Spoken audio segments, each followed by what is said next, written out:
Welcome to দিশার exam guide.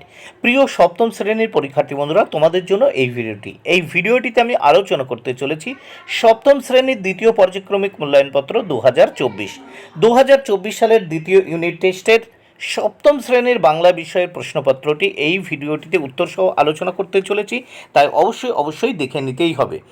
CCE পদ্ধতি অনুসরণ করে সম্পূর্ণ সিসিই পদ্ধতি অনুসরণ করে সপ্তম শ্রেণীর বাংলা বিষয়ের প্রশ্নপত্রটি তৈরি হয়েছে। পূর্ণমান 25, সময় 50 মিনিট। প্রথমে এক দাগে দেখে নেওয়া যাক। সঠিক উত্তরটি নির্বাচন করে লেখো যে কোনো 5টি। এর জন্য রয়েছে 5 মার্ক, প্রত্যেকটি প্রশ্নের জন্য 1 মার্ক করে বরাদ্দ। প্রথমে আমরা দেখে নেব একের 1 নাম্বার প্রশ্ন। একের 1 নাম্বার প্রশ্নে কি বলা হয়েছে সেটি দেখে নেওয়া যাক। মানুষ যে দৌড়ে চ্যাম্পিয়ন তা হলো মনের দৌড়ে। এটা জোরে লেখা আছে, মনের জোরে, কিন্তু এটা হবে মনের দৌড়ে।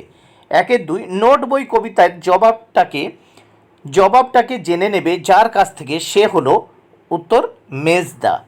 3 নম্বর প্রশ্ন, অসীমা ছিল যে বিষয়ের ছাত্রী, উত্তর ইতিহাস। নেক্সট আমরা 4 দাগের প্রশ্ন দেখব। 4 দাগের প্রশ্ন দেখে নেওয়া যাক। তখনকার কোনো স্বদেশী মিটিংয়ের রীতি ছিল, উত্তর হবে, দেখো এটা, বক্তৃতার আগে স্বদেশী গান দিয়ে শুরু হবে। 5 নম্বর প্রশ্ন, জনগণ মন অধিনায়ক গানটির রচনার উপলক্ষ জানতে চেয়ে রবীন্দ্রনাথকে লিখেছিলেন, উত্তর পুলিন বিহারী সেন। 6 নম্বর প্রশ্ন দেখে নেওয়া যাক। যাদের রাজত্ব পৃথিবীতে চিরদিন অক্ষুণ্ণ তারা ছিলেন, উত্তর দরিদ্র। 6 নম্বর প্রশ্ন, যাদের রাজত্ব পৃথিবীতে চিরদিন অক্ষুণ্ণ তারা ছিলেন দরিদ্র। এবার আমরা এই প্রশ্নপত্রের পরের পৃষ্ঠা দেখে নেওয়া যাক পরের পৃষ্ঠার প্রশ্নগুলো। এই প্রশ্নগুলো কিন্তু তোমরা বইয়ের থেকে ভালো করে নিও বন্ধুরা। এখানে দেখো 3টি প্রশ্ন উত্তর করতে হবে, 6 মার্ক, প্রত্যেকটি প্রশ্নের জন্য 2 মার্ক করে বরাদ্দ। 2-1, কাজী নজরুলের গান গল্পাংশে কার কেমন দেহ সৌষ্ঠবের পরিচয় ধরা পড়েছে। 2 নম্বর প্রশ্ন, পৃথিবীর জল যেমন আছে তেমনই থাকুক, কেন এমন কথা বলা হয়েছে বলে তোমার মনে হয়। 3 নম্বর প্রশ্ন, এই দেখো লেখা সব কিলবিল লেখাতে। নোট বই কী ধরনের লেখায় পরিপূর্ণ তা কবিতা অবলম্বনে লেখো। এই দেখো লেখা সব কিলবিল লেখাতে। নোট বই কী ধরনের লেখায় পরিপূর্ণ তা কবিতা অবলম্বনে লেখো। এবার দেখব আমরা 4 নম্বর প্রশ্ন। 4 নম্বর প্রশ্নে কি বলা হয়েছে দেখে নেওয়া যাক।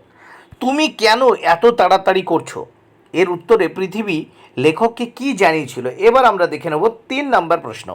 যে কোনো 4টি প্রশ্নের উত্তর লেখো, 4 মার্ক, প্রত্যেকটি প্রশ্নের জন্য 1 মার্ক করে বরাদ্দ। প্রথম 3-1, কিষানপাড়া কীভাবে রাত্রিকে স্বাগত জানায়। 3-2, সিলিয়া কি। 3 নম্বর প্রশ্ন, দুটি এককোষী জীবের নাম লেখো। 3-4, পেয়াদা কাদের ধরতে এসেছিল। 5 নম্বর প্রশ্ন,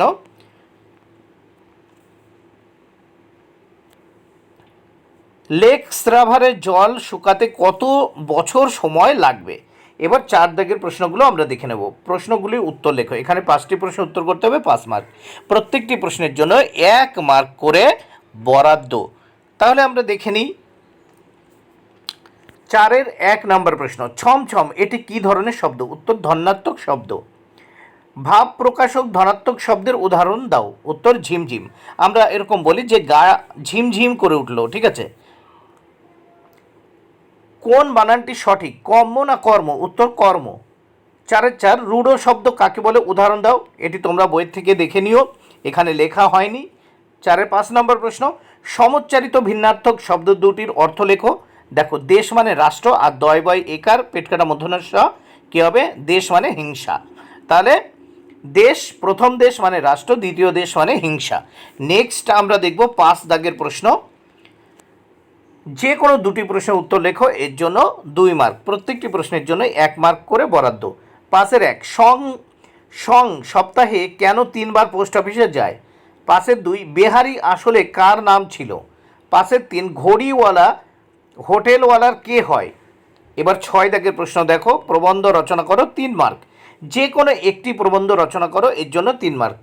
6-1, বনভোজন, এবং 6-2, একটি পুরনো পুকুরের আত্মকথা। বন্ধুরা, ভিডিওটি ভালো লাগলে অবশ্যই লাইক, কমেন্ট ও শেয়ার করো। আর অবশ্যই চ্যানেলটি সাবস্ক্রাইব করে নিও এবং পাশে থেকো। Thank you very much, keep watching my channel and my video.